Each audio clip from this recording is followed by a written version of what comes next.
what you're learning over last 1 year. Now, looking forward, what are some of the things that you think are here to stay when it comes to leading people organization for NASA? That some changes are permanent, some changes are temporary. Like, have you grapple yourself around what are some of the changes that you should expect, or the workforce should expect going forward, or some trends that you are seeing that they'll probably here to stay for longer than anticipated. So, walk us through some of those. Absolutely. And this is a topic that I feel very passionate about because I do believe that though the pandemic has been a terrible tragedy for the entire world, and I do not want to minimize that in any way. We would never wish ourselves in this situation, and we would hope this ends. However, the silver lining is that we have actually fast forwarded a lot of things that we needed to do anyway in the areas of, geographic agnostic work, focusing on what work is getting done, not where you are to do that work, building in the needs of the workforce for where they need to live and how they need to work into the mix versus the more traditional structured way that we have always worked, 9 to 5, show up here, core hours, lunch break. I think the world was going to go that way anyway, and we just went there faster. So I think we have kind of declared as an agency that the future for us will be hybrid. And what that means is, and I'm not just talking about hybrid meetings, sometimes people misconstrue what hybrid, or they narrowly define it as that. Certainly that's an aspect of it. But hybrid is, I think we should expect in the future that we will have workforce who work on our field center sites all the time, some who work near the sites and come in some of the time. They work near our sites and are essentially remote workers, but they're local. And then we will have workforce that is truly far away remote, meaning that they will not necessarily live near our field centers. And we have a little of that now, but I think that will grow some.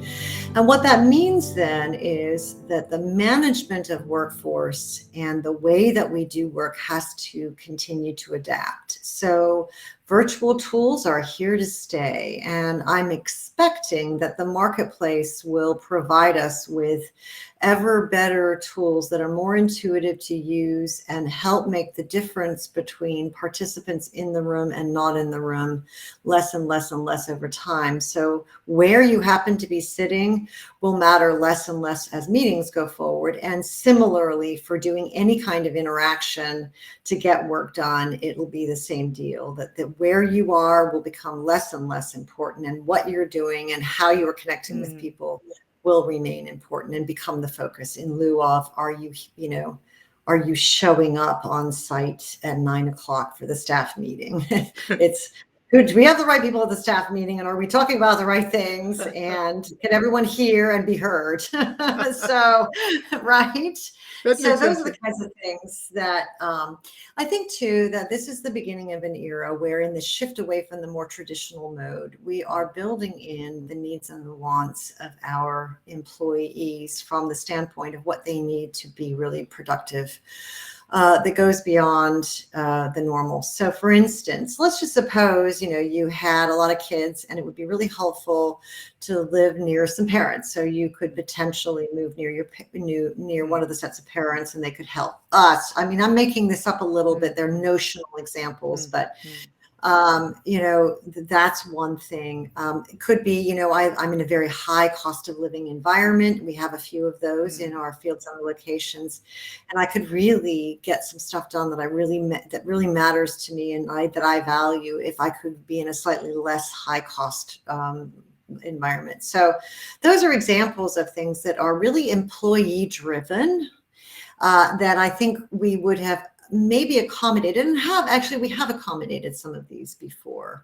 We have people living in practically every state in the US, but not in large numbers. So there've been more exceptions than the rule. I think it will be more of a blend of, it's not so much the rare exception any longer, but it's really the point here is that it's being driven by what the workforce needs to take care of all aspects of their life and to be fully available and in on the work and to be able to bring their talents. And then add to that I think from a talent management and talent acquisition perspective, oh, it's a brave new world of possibilities that I think are marvelous. And so, ideally, we should get the best talent for any role, and we should be able to accommodate them with where they want to live without requiring them in all cases. Now, in some roles, you have to be on site at least some of the time. So it's driven by the needs of the work, but within the boundaries of where you need to be to do work, and there are some in some roles, then you have a lot more flexibility beyond that to figure out what helps make this an attractive option for people to join NASA. More importantly, I would say, I think this is a play to be able to develop people by having opportunities for remote assignments in a whole host of areas that might not have been practicable if they were only looking at opportunities available in the local area within their field center.